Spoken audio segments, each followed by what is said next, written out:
Dans les replis silencieux des montagnes, niché comme un secret de pierre, se trouvait le village de Valbrume. Là vivait Laurent, un homme dont les mains savaient parler au granit et au marbre.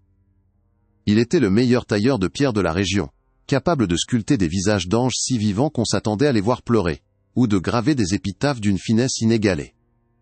Son talent était un don rare, une conversation intime avec la roche, mais son cœur, lui, était plus dur et plus froid que la plus dure des pierres qu'il travaillait.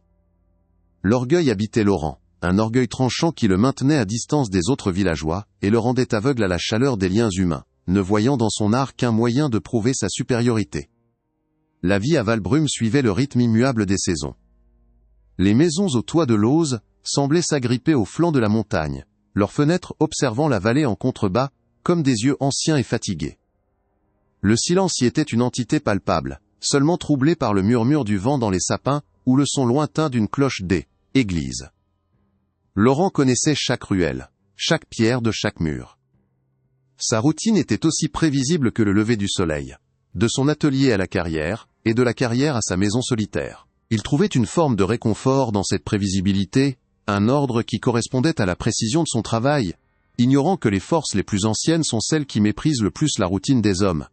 Au-dessus du village, au terme d'une allée d'ifs sombre dont les branches semblaient se joindre pour former une voûte funèbre, reposait le cimetière. Son portail en fer forgé, rongé par la rouille et le temps, grinçait comme une plainte à chaque passage. Ce N n'était pas seulement un lieu de repos pour les morts, mais une frontière sacrée, un seuil entre le monde des vivants et le silence éternel. Les villageois y montaient avec respect et crainte, n'y parlant que, à voix basse, conscients du poids de la mémoire qui imprégnait l'air. Pour eux, cet endroit était une terre sacrée, gouvernée par des lois non écrites, plus anciennes que le village lui-même, et malheur à celui qui oserait les enfreindre. Laurent, lui, ne partageait pas cette révérence. Le cimetière était son lieu de travail le plus fréquent. Il y passait des journées entières, le son de son ciseau et de son maillet résonnant étrangement entre les croix de pierre. Il connaissait chaque tombe, chaque nom, chaque date. Mais pour lui, ce N était que des commandes, des contrats à honorer. Les histoires de chagrin et d'amour gravées dans la pierre ne l'atteignaient pas. Il marchait parmi les défunts avec l'indifférence d'un homme traversant un champ de pierres anonymes, son esprit entièrement tourné vers la perfection technique de son art, sourd aux murmures que le vent semblait porter d'une tombe à l'autre. Son arrogance le protégeait de la tristesse, mais elle le rendait aussi vulnérable à autre chose. Un jour d'automne, alors que les feuilles tombaient comme des larmes d'or, une riche famille venue de la ville enterra sa fille unique, emportée par une fièvre soudaine. Le chagrin de la mère était une chose terrible à voir, un abîme de désespoir silencieux. Avant que la terre ne soit refermée, elle déposa sur le cercueil un petit médaillon d'argent, délicatement ciselé, un dernier cadeau pour l'enfant qu'elle ne reverrait plus. Une fois la cérémonie terminée et les fossoyeurs partis, l'objet reposait sur la terre fraîchement retournée, scintillant faiblement sous la lumière déclinante. Laurent, qui finissait de graver une pierre voisine, observa la scène de loin, et une pensée sombre prit racine dans son esprit. Alors que le soleil disparaissait derrière les crêtes, une lueur bien plus avide que celle de l'argent s'alluma dans les yeux de Laurent. Ce bijou, pensa-t-il, ne servait à rien aux morts. Il serait bientôt recouvert de terre et de boue, oublié de tous. Pour lui, en revanche, sa valeur pouvait acheter du vin, de la reconnaissance, ou simplement nourrir la fierté qu'il tirait de posséder de belles choses. L'idée s'installa en lui, chassant toute trace de respect ou de compassion. La transgression était simple, presque insignifiante à ses yeux. Il ne s'agissait que de ramasser un objet abandonné, un acte dicté non pas par le besoin, mais par le simple désir méprisant de prendre ce qui ne lui appartenait pas. La nuit venue, quand le gardien eut fini sa ronde, et que la lune projeta des ombres inquiétantes à travers les ifs, Laurent revint sur ses pas. Le silence du cimetière était plus profond, plus lourd. D'un pas rapide et furtif, il s'approcha de la tombe fraîche. Ses doigts, habituellement si habiles à créer, se firent coupables et tremblants, alors qu'il se refermait sur le médaillon froid. Il le glissa dans sa poche sans un regard en arrière, et quitta le lieu sacré, le cœur battant non pas de peur, mais d'une excitation coupable. C'est alors, au moment précis où il franchissait le portail en fer, qu'il entendit quelque chose qui n'était pas de ce monde. Le vent glacial qui l'avait saisi au portail du cimetière ne l'avait pas quitté. Ce n'était pas le froid ordinaire d'une nuit d'automne, mais une morsure surnaturelle qui semblait être accrochée à ses os. Cette nuit-là, le sanglot était plus un écho lointain perdu dans le vent. Il était là, Juste de l'autre côté de sa fenêtre, une complainte si intime et brisée, qu'elle semblait s'adresser directement à son âme. Laurent tenta de se persuader que ce « N » était qu'une branche grinçant ou le cri d'un oiseau de nuit. Mais son cœur savait la vérité. Le son portait le poids d'un chagrin infini, une tristesse qui ne pouvait appartenir au monde des vivants.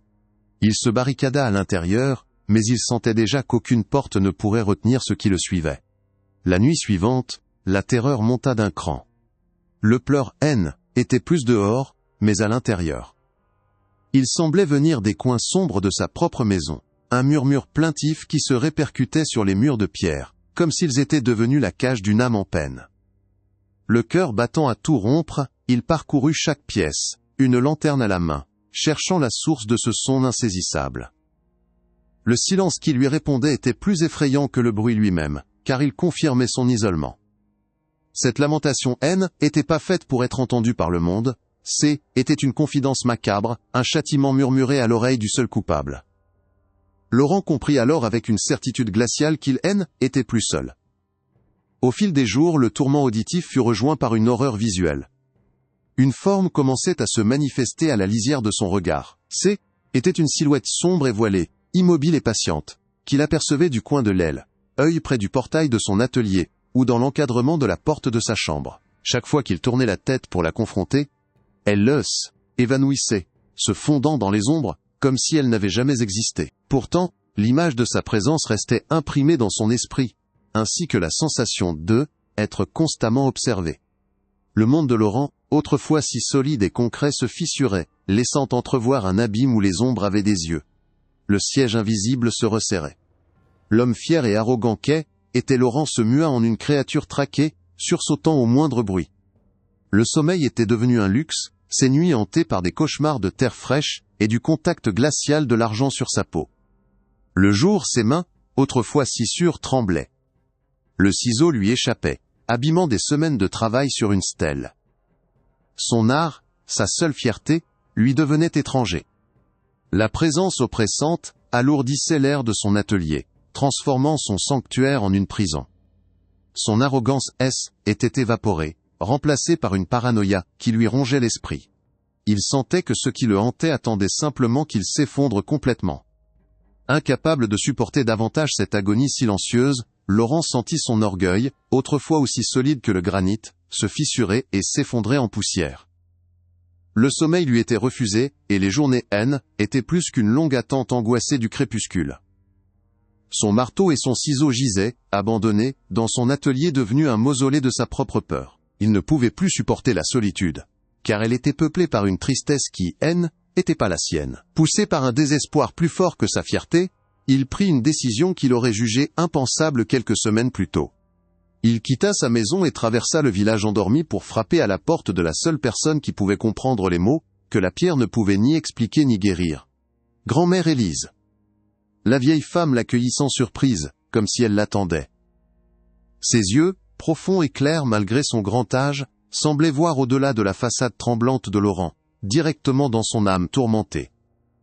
Dans la chaleur de sa petite cuisine qui sentait le bois sec et les herbes, Laurent laissa tout échapper. Les mots se bousculaient, décrivant le froid surnaturel qui était accroché à lui, la complainte déchirante qui le suivait comme son ombre, et la silhouette voilée dont la présence silencieuse était une torture constante. Élise écouta avec une attention grave, hochant la tête de temps à autre, non pas par doute, mais par une terrible reconnaissance. Le visage de la vieille femme était un masque de compassion et de savoir ancien, confirmant sans un mot que la folie de Laurent était bien réelle. Quand il eut fini, un lourd silence s'installa, seulement rompu par le crépitement du feu dans l'âtre. « Ce n'est pas le vent que tu entends, mon garçon, ni une ombre projetée par la lune, » commença Élise, sa voix aussi fragile et puissante qu'une toile d'araignée. « Tu as attiré l'attention de la pleureuse du portail. Elle n'est pas un esprit vengeur, mais une sentinelle de chagrin. La légende raconte qu'elle est l'âme d'une mère qui a perdu son unique enfant il y a des siècles. Son désespoir était si pur, si absolu, qu'il s'est ancré à la terre sacrée du cimetière, devenant une barrière éternelle pour protéger le repos de ceux qui y dorment. » Élise se pencha en avant, son regard fixant Laurent avec une intensité qui le cloua sur place. Son chagrin est une protection pour les cœurs purs, et un poison pour les âmes souillées par le mépris ou l'avidité. Elle ne frappe pas, Elle ne crie pas. Elle partage simplement sa douleur infinie jusqu'à ce que celui qui a profané le repos des morts soit noyé dans un océan de tristesse. Sa présence s'attache à la culpabilité comme la moisissure à la pierre humide.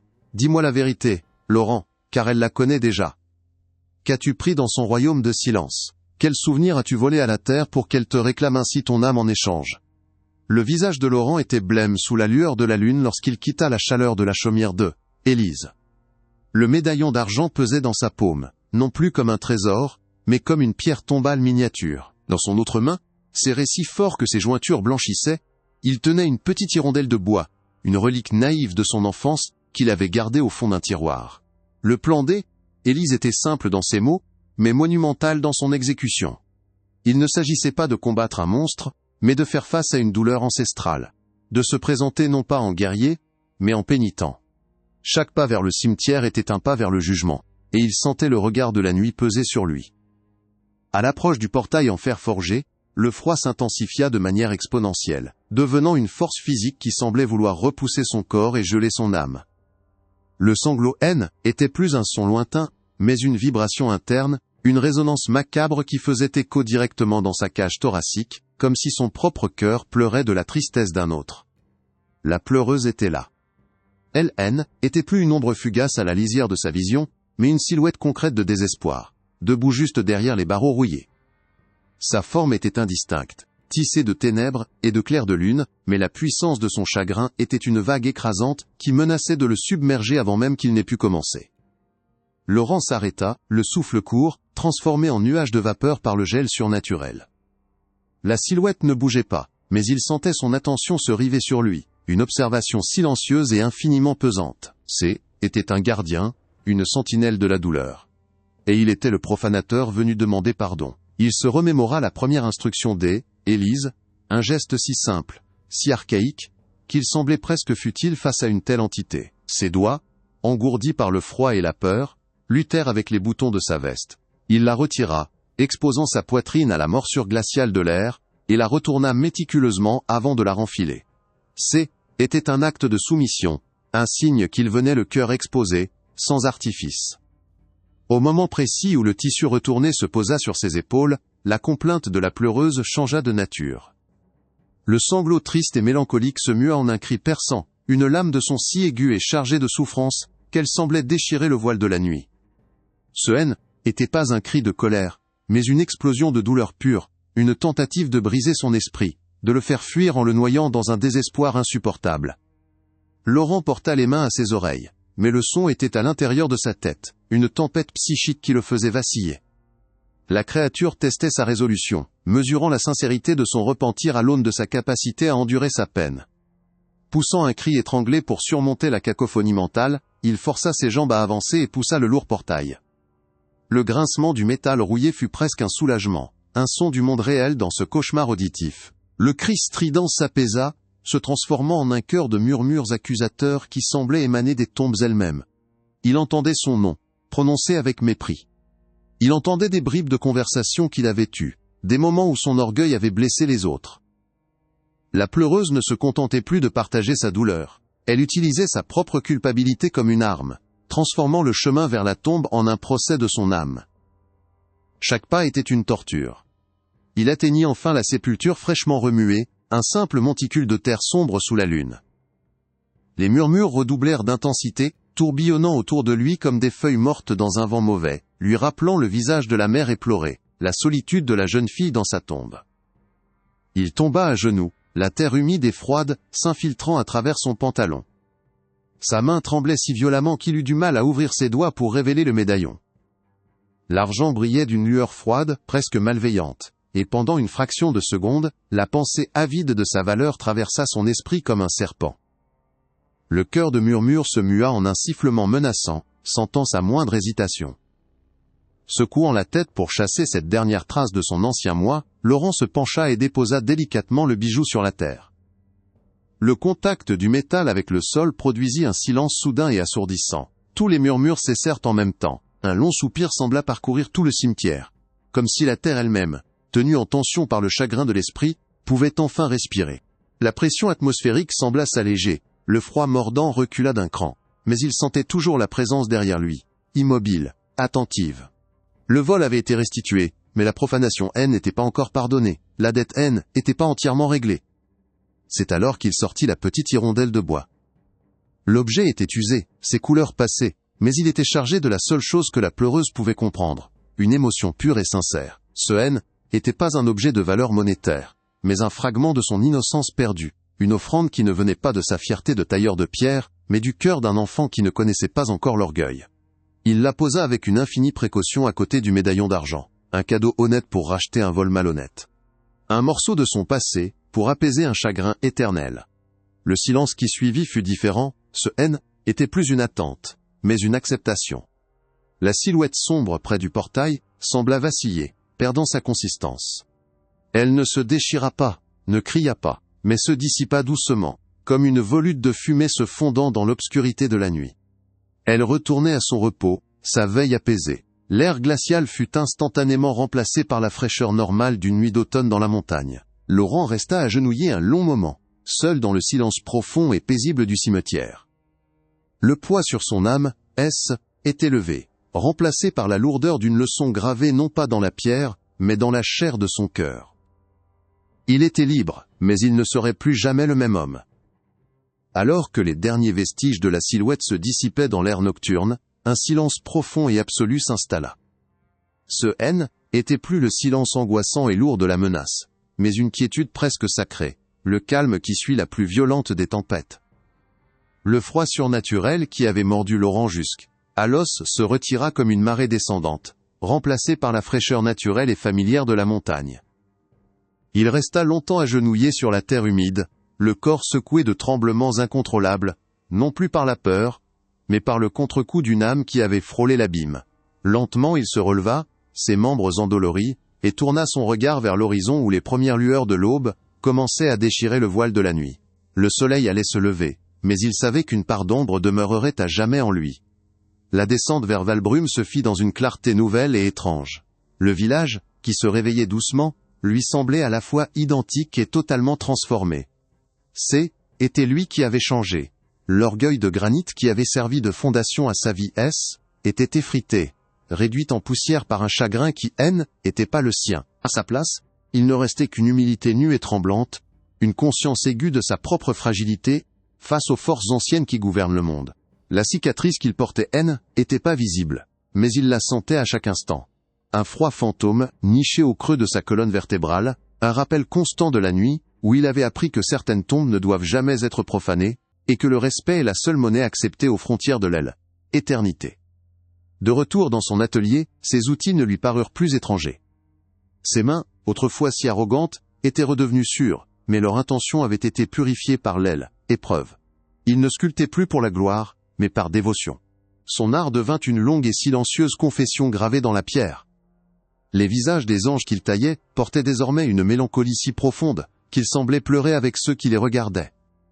Les villageois ne tardèrent pas à remarquer la métamorphose. L'artisan fier et distant avait fait place à un homme sobre et recueilli, dont le regard portait le poids d'un savoir terrible. Il ne raconta jamais ce qui était passé, mais son œuvre le faisait pour lui, chaque coup de ciseau étant un hommage à la sentinelle silencieuse dont il avait violé le royaume. Écoutez donc attentivement, vous qui entendez ce récit, et gravez cette leçon dans la pierre de votre mémoire. L'histoire de Laurent, le tailleur de pierre, n'est pas un simple conte pour effrayer les enfants au coin du feu. C'est un avertissement, une vérité aussi solide et froide que les stèles de Valbrume. La pleureuse du portail n'est pas un esprit de vengeance aveugle, mais une loi ancienne, la gardienne immuable du chagrin.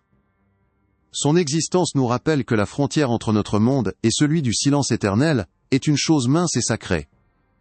Le respect n'est pas une option, mais la seule clé qui empêche cette porte de s'ouvrir sur un désespoir qui pourrait vous engloutir tout entier. Retenez la première et la plus inviolable des règles, ne prenez jamais, au grand jamais, ce qui a été offert en dernier adieu. Qu'il s'agisse d'un bijou précieux ou d'une simple fleur des champs, ces objets ne sont plus de notre monde. Ils sont devenus des encres pour la mémoire, des offrandes au silence. En y posant une main avide, vous ne volez pas un simple objet, mais un fragment de paix. Vous souillez le repos éternel et, ce faisant, vous marquez votre propre âme d'une tache que les sentinelles de l'au-delà peuvent voir de très loin. C'est cette marque qui a attiré la pleureuse vers Laurent, car sa tristesse s'accroche à la culpabilité comme le lierre aux vieilles ruines. Enfin, comprenez que sa présence est à la fois un bouclier et une condamnation. Si vous vous approchez d'un lieu de repos avec un cœur pur et respectueux, son chagrin formera autour de vous une muraille invisible, vous protégeant des ombres. Mais si vous venez avec l'arrogance, l'avidité ou le mépris, cette même tristesse deviendra un poison qui s'infiltrera en vous jusqu'à ce que votre âme soit noyée. Si, la nuit, vous entendez une plainte que le vent ne peut expliquer, faites demi-tour. C'est un jugement qui commence. L'humilité est votre seule armure face à une douleur qui existe depuis la nuit des temps, et les frontières les plus dangereuses ne sont pas celles que l'on voit, mais celles que l'on ressent. Si ces contes anciens et leur profonde vérité résonnent en vous, générez une nouvelle légende.